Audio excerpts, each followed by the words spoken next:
there's only one king of Rio de Janeiro, and you are looking at him, José Aldo, making the walk here for yet another big, high-profile UFC fight. One, if not the greatest featherweight of all time, is José Aldo. Not often do I get starstruck, but to watch Aldo make the walk in Rio is truly a one-of-a-lifetime experience. I'm glad I got to do it. He is a star of the highest order. Aldo's title run was something to behold. It was so special. Oh, yeah. Every time you watched him, you knew that the fight could end at any moment, and you knew that you were watching one of the most skilled fighters across the board. And the primary reason most believe he is the best featherweight of all time, 7 successful defenses, to your point, in that first reign as the UFC featherweight king. José Aldo has stepped inside the octagon. Aldo is ready to go.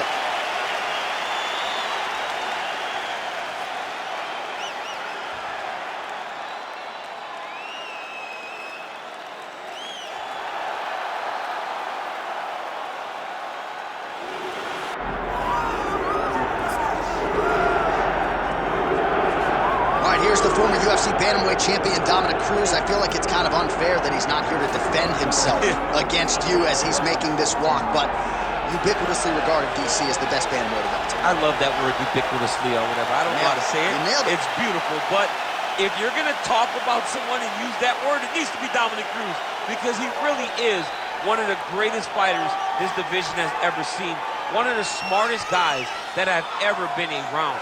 He fights with me constantly at the commentary table. He does. But I love it because I feel like it brings out the most in both of us. And when Dominick Cruz is challenged, he always steps up. That's why he's been so successful in his mixed martial arts career. We talk a lot about the footwork, the cardio, the striking. But one thing Dominick will tell you, if he needs to take a beating and lean on that heart and that toughness, he is more than willing to do so. Good to see Dom Cruz back on the proving ground here tonight.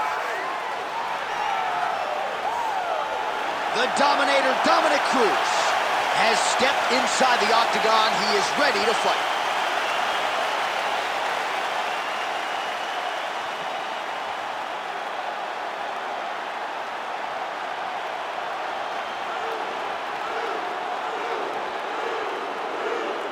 And now our tale of the tape for this bantamweight fight.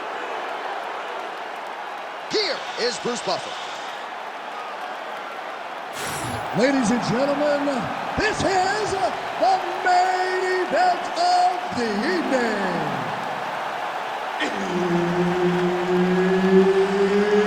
It's time! 5 rounds in the UFC bantamweight division. Introducing first, fighting out of the blue corner, presenting the former UFC featherweight champion of the world and the member of the UFC Hall of Fame, José Aldo Jr. And now introducing his opponent, fighting out of the red corner, presenting the former UFC featherweight champion, Dominick the Dominator Cruz. And there's Herb Dean. He will handle the action inside the octagon. So José Aldo Jr. back in the octagon tonight. 15 career wins by knockout. Figures to have the power advantage in this particular matchup. And will he go to the leg kicks early? That's the prevailing wisdom going in. Oh, setting up the left hook, but out of range. Trading huge shots. Let's see who's going to be the last man standing.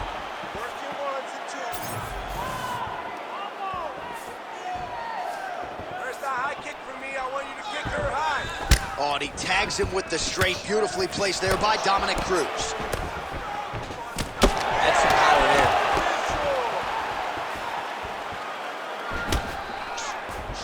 Oh, that's a nice strike.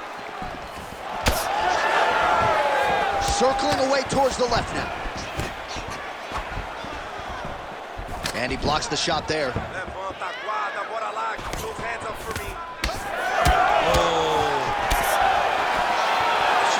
Really high pace too. It's a really high striking pace for these two. All right, we will see how José Aldo Jr. chooses to proceed, and it looks as though he's going to work off of that jab and low leg kick here early in this one. I mean, ever since José Aldo started boxing with the Brazilian Marines, his hands have just gotten so much better. But he is known for the outside leg kick. It's his calling card, and if you're José Aldo, you want to fight behind that. Well, straight right hand has been a good weapon for him. He misses with it there. Hard shots landing on both sides here. Oh, he's had a good right hand. So just over 20 total strikes and counting have now landed for the King of Rio, José Aldo. 3 minutes. Just missed with the left there.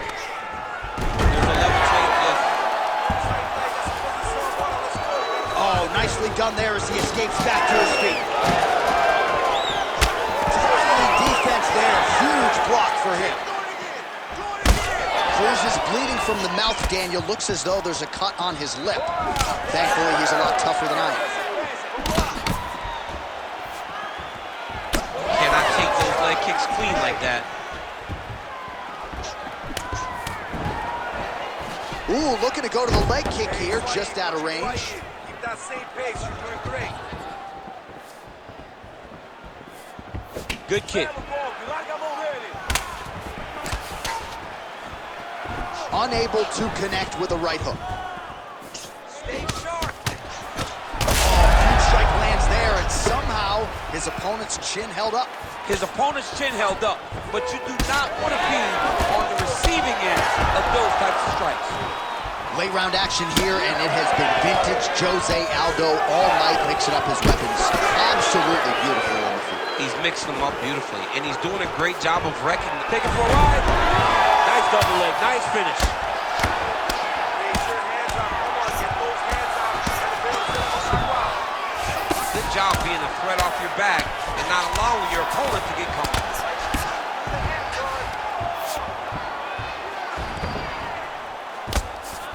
Yeah, he's in half guard here. You got this win. Now he's going full mount.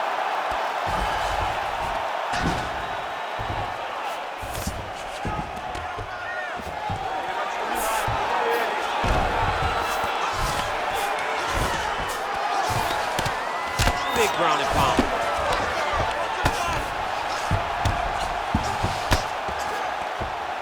Changing the position. A lot of top pressure being applied here. Cruz is back in full mount. I mean, at this point, you just have to do something. You have to maybe start trying to pull guard, grab him, pull him into you to try to change it and get him in your realm where you have the advantage.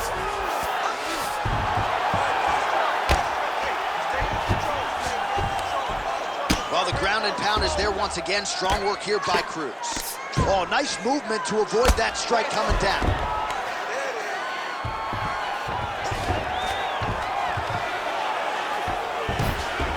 20 seconds now remain in the round. Oh, huge ground strike there. I can see the Cutman's actually getting excited. Final seconds here of round one. All right, feet on the hips here. And there you go, again, half guard.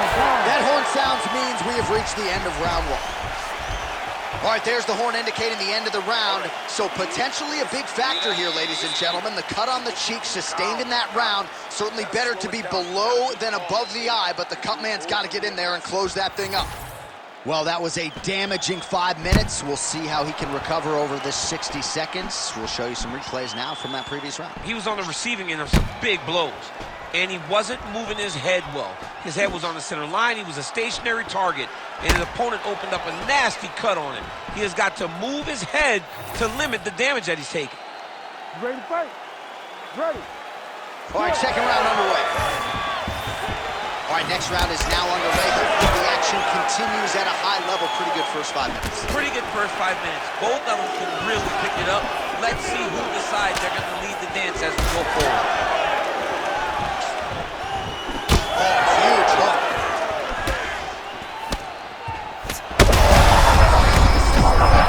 This might be the biggest shot of this entire fight. He landed 8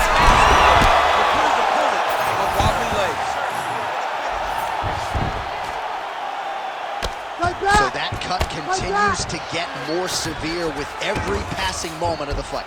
Every moment. You know, when you get cut in a fight, you expect for it to worsen because you're not going to not get hit anymore. Right now, he's got to do something to try to limit the damage. Otherwise, it's going to get real bad. All right, so that opened up a cut around his eye area. He hasn't moved his head well. He was taking shots too clean, and now a cut has opened up. All right, so he continues to land a high volume of strikes. You know, sometimes when you play basketball, you're in the zone. This dude's in the zone. This guy's throwing his basketball in the midst of the ocean. He can't miss with anything that he throws. Every kick lands. Every punch lands. He is just outclassing this guy on the feet. You have got to find a way to change the way that this fight is playing out, or your night's going to end very early.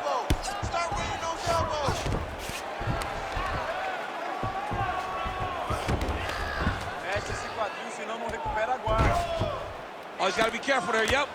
Well, the more things change, the more they stay the same. He continues to land a high volume of strikes on his opponent at will. Well, I mean, John, the guy can fight everywhere. And he can fight everywhere, meaning he can fight on the ground, he can fight in the stand-up, but he's also able to do it because his cardio is so good. Right. This is one of the best fighters that we have seen for a long time, and it is showing in this performance. Oh, shades of the godfather of the ground and pound, Mark Coleman, as he lands again. Totally somewhere smiling, watching this guy land from the top position.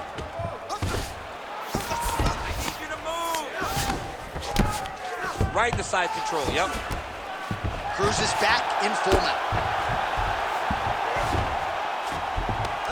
This is where he wants to be. Moving his head pretty well defensively on the ground here. Oh, outstanding combination of ground and pound punches here by Cruz.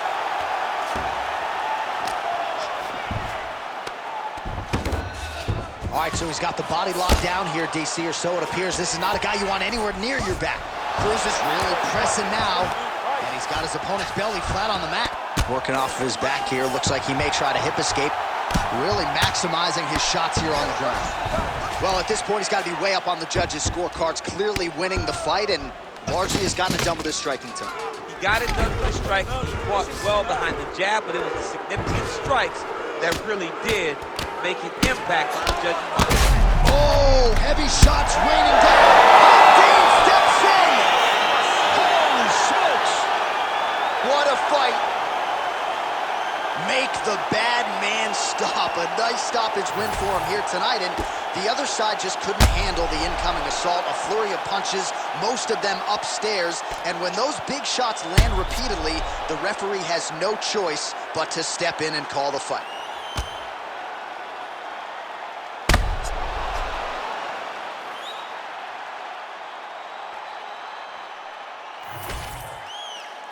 Bruce Buffer has the official decision. Ladies and gentlemen, referee Herb Dean has called a stop to this contest at 3 minutes, 10 seconds of round number 2. Declaring the winner by TKO, Dominick the Dominator Cruz. All right, so there it is. You heard it from Buff. Dominick Cruz, your winner by TKO. Judges' scorecards not needed for Cruiser here tonight. Dominick Cruz was able to fight the perfect fight, and it led to a TKO finish. Great fight by Dominick Cruz.